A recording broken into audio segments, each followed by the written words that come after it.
Good afternoon, Bishop. Nwa mboge bia ba. Yes. Kede wo yes. Oh wo Igbo ka e wo guess. Sorry. Nwa mboge bia nga. Mbọ m ebi ebe a. Akwa ma ihe ọbụla mere ebe a ga ba bi nwa kwọ nga n'iru mege nta. Gawa n'ihu. Ele bi shina no yere m. Eshi m Lagos ka m nọpụta. Dị afọ ole? 24. Bi ya tọtọ ka mbere na ala azụ.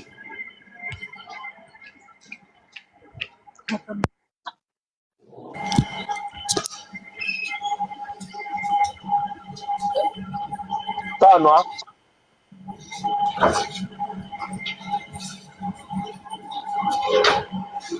Ne la ya na sọtụ dị a Chineke agbaga ọkụ. Lewa anya n'ihu dị a. Ine were aka efega TVSI.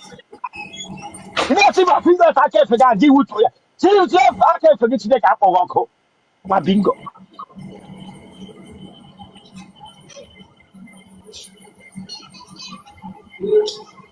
Ya were akara ekwentị gị.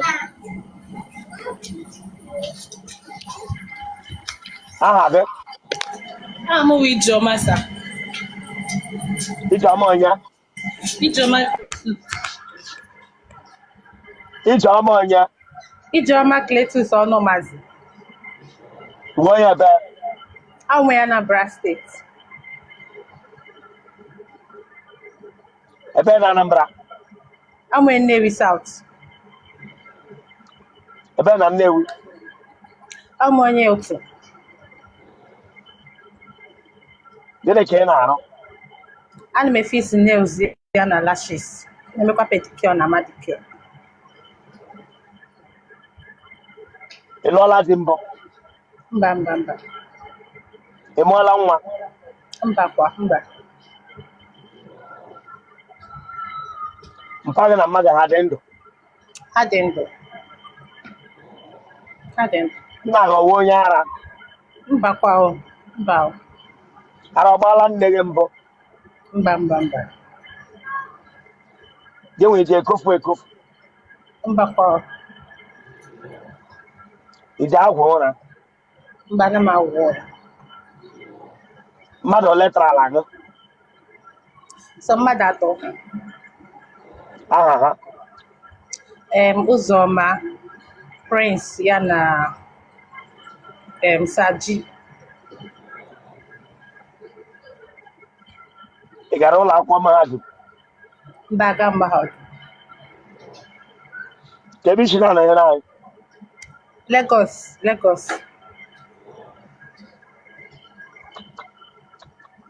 Genotype ọ gị? AA. Blood group gị? O+. Ị ṅụọla amụ mbụ? Mbakwa. Ị ji akpa ajị otele? Ana m akpọ Bọhee eze gị?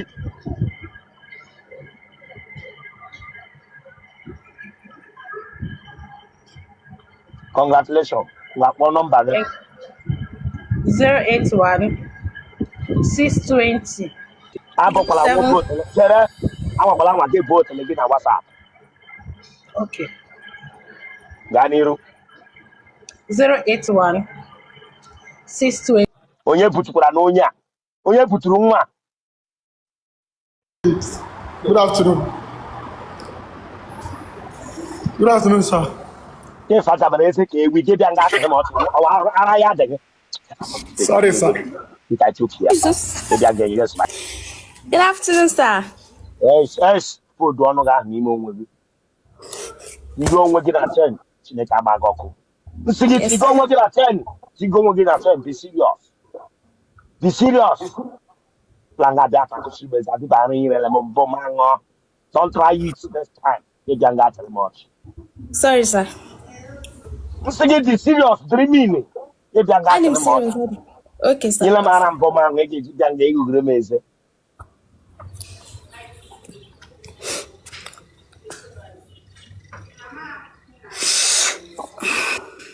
Nwa mbọ gị bịa ebe a? Yes, sir. Okay, man, ihe ọbụla mere ebe a na-aba n'ihu akwụkwọ dum.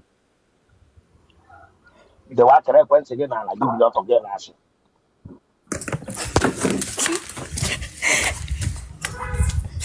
Ọ dị ka ichena m na-egwu egwu hia. Ichena ebe a wee ebe a na-eme komedi hia. Nwa na-akọla ịka United Ghana na ịsaba ahụ ụtụtụ ruo na. Ike agbọghọ bịa nshi. Nwa na-akọla ịka United Ghana ịsaba ahụ ụtụtụ ruo na. Ebe na nga abịa ịchọ ji. Ịtakosigiri m eze.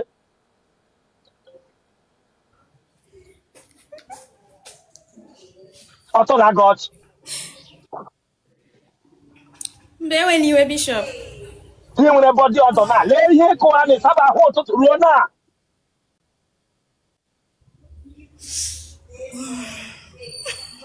Gasa ahụ.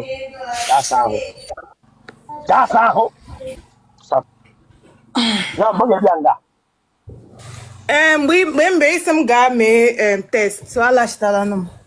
Ele resọtụ gị. Onye result, doctors na dị m mma. Dọkịta na-asị na edi gị mma na-enwe resọtụ e nyere gị gị bịa nga. Ele resọtụ otele test m si gị mee. Awa otele, isi m ga-eme test ara ịṅụ amụ. Test ara ka ọ test ọṅụṅụ amụ.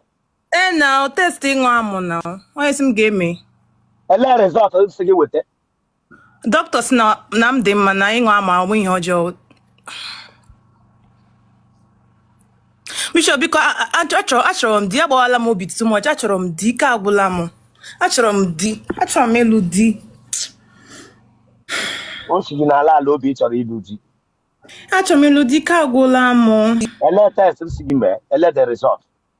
Onye na-agwanụ gị na doctors na onwe ihe dị ọjọọ nwa amụ, like m na-anwụ amụ. Result test m diri gị, lab m diri gị ga. Onwe result doctor nyere m, onye m result. Ọ sị m lawa. Na ịṅụ amụ onwe ihe ọjọọ. Na ụmụ nwoke na like nwaanyị na-aṅụ amụ ọfụma ọfụma. Test m ga-aga ose ga test na ahụ adịghị ara adịghị. Ị gara test mental health m sị gị test ara. Mba, isi m ga, because isi m na-aṅụ amụ, m sị gị na 30 minutes ka m na-aji aṅụ amụ. Isi m ga test. Okay, ọ gịwụ onye ke na-anọ rucha 30 kpụrụ amụ n'ọnụ. Maka onwe ụmụ nwoke na like ya, so onye m si emega ya. Okay. Ndị na ha na-ayị before.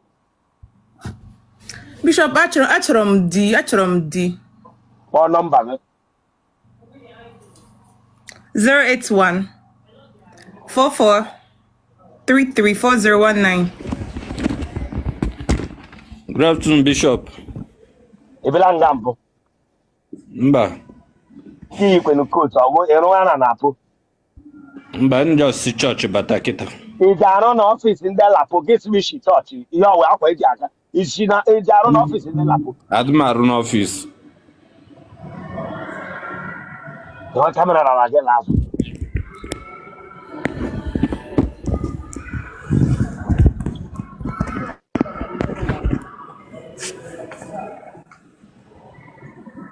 Wepụ aka n'akpa ị bịara ikoro m odo nke ị bịara inyesịrị m.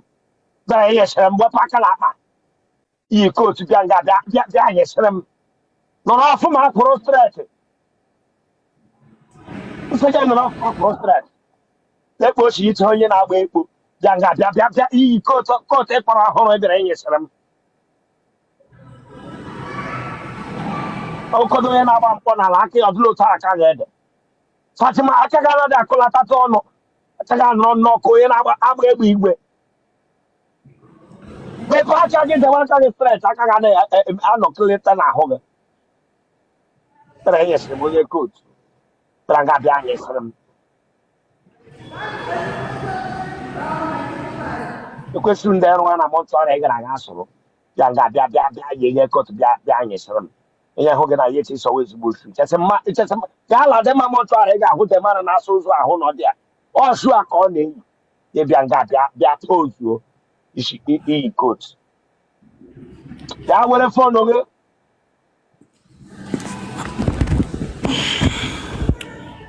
Aha gị. Dewe kamera n'ihu gị nọrọ ọtọ dị a. Aha m Oliver. Nọrọ ọtọ dị a. Site kamera n'ihu gị. ese tile dati so to ki bi ni showcase no nga wo gana so to ki ya wo na we boy yiri liampo te we camera ni hugi we egbe mpo na ala e kwa bi shia de ka pa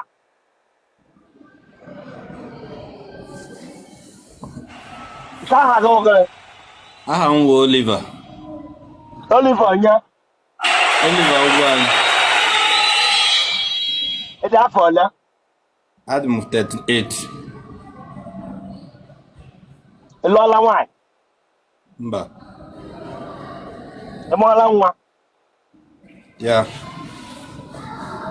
onye ka e tọwara ime a ị na-akwụ ụgwọ isi ya Ọ onye South Africa.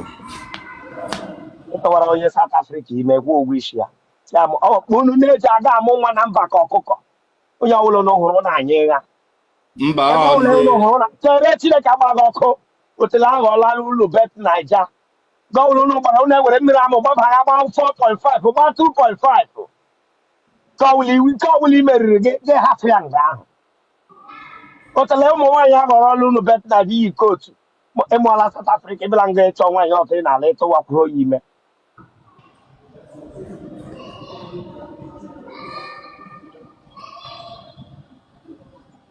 gịnị ka ị na-arụ ana m azụ ahịa. gịnị ka ị na-ere yes Ana m ere moto.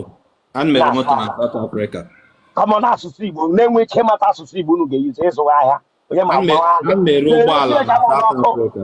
achọghị gị ka ị na-arụ gị si na-ere moto onye na-azụ ahịa ọwa ahịa egbe ka ịzụwa ka ọwa ahịa mmadụ ịbịara nga agwa m sị ịzụwa ahịa iyi kootu Well, ma isi afọ asụsụ Igbo m tele ọbụla ị hụrụ ga-eti ihe amụ egbe na-evu ọtọ lekpa ihu dị ya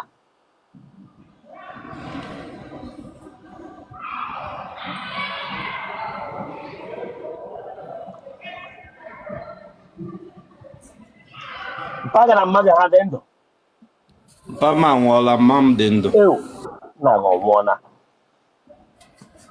ewu ito ama m sị nna gị anwụọna nna ewu gịnị gburu nna gị apịgburu ya apịgbu Mba, mpa m kara ezigbo nka bifo ọnwụ. Ọ nwụrụ na 103. ewu family of nka Ọ ya arụ bifo ọnwụ. okay family of nka ọ gị wapara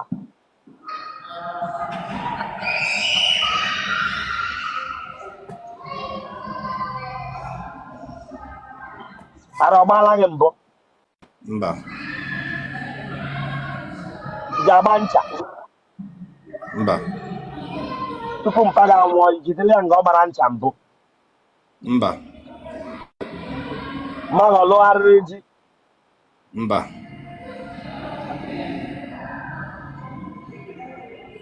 ije ezu ohi Mba.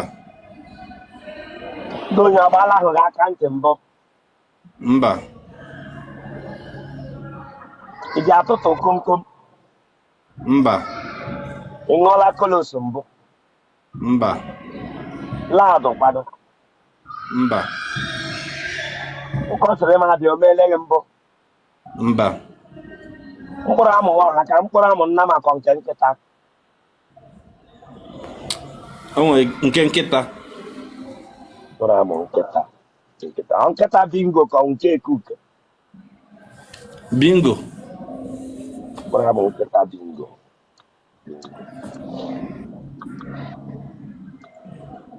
amụghị ọ dị ka ọ nọ n'ụzọ amụghị ele enwere amụ atọ enwere ọnọ n'ụzọ ọwara ụzọ n'ịkpa nwee kwe m n'aka m ekwe gị n'aka nwee isi guzo ele nke gị wụ Kwe m n'aka m ekweghị n'aka. amụ kwe m n'aka ma ekwe gị n'aka iji agwụ ụra Mba. ịtala akwụla mbụ Atala m. ego ole ka ị na-akwa ata akwụla Ihe mere na ego ole ka ị na-akwa ata akwa gị si ihe mere ọ n'obodo m nọ mkpọ ya na ego ole ka ị na-akwa ata akwụla gị si ihe mere Okay, 500. enyere m tiketi eji ata akwụla enyere m tiketi eji ata akwụla ebiri mere m explanation Chineke agbaghị ọkụ 500 rands. ọta nwa ebere nga bụ ime m explanation wụcha 500 rands iji ata gị akwụla imege shọta nke ọ dị brek Ọ short time. Ọkpa iji amụla dị nwa nga niile ọ bụla ịfụta. Ọta nwere ntakịrị ndị nsọ taa. Ụmụ nwaanyị ole tarala aha ole ka ha dị? Kemgbe m bịara obodo ya ụmụ nwaanyị tọ. Ụmụ nwaanyị ole ka ị tarala kemgbe ị fụtara Ụmụ nwaanyị tọ. Ka m hụ aka gị. Ka m hụ aka gị. Ị gbara ring? Mba, ya just fancy rings. Ụmụ nwaanyị tọ. Aha ha? Mpọ. Ịsa ọwụ onye? Mpọ. Wait, ime ga call ka ihe ọwa aha mmadụ. Aha mmadụ n'obodo a ọ mpọ. Mpọ. Ya. Gị were amụ gị hụ aha dị otu a were amụ gị gụba n'otele dị otu Ọ ezigbo aha. Ngwa gị dị meaning. Agwala m kpọwa ihe bere gwa m the meaning. Gị na onye na-ahụkwa na South Africa bere gwa m meaning. Agwala m. Second one. Let's see her. Third one. Charity. Jonathan Pogagana. Blood group gị. O positive. One number gị congrats. +277 87 626214. Agbakwala nwaanyị amụ gị na WhatsApp. Agbakwala nwaanyị amụ gị nwe na WhatsApp. Ha maara ta gị isi gara na gị bufụta amụ mgbe ere ha na WhatsApp ha jikwa ya mee gị taatị. Mba m okenye nga eme. Daalụ. Thank you so much.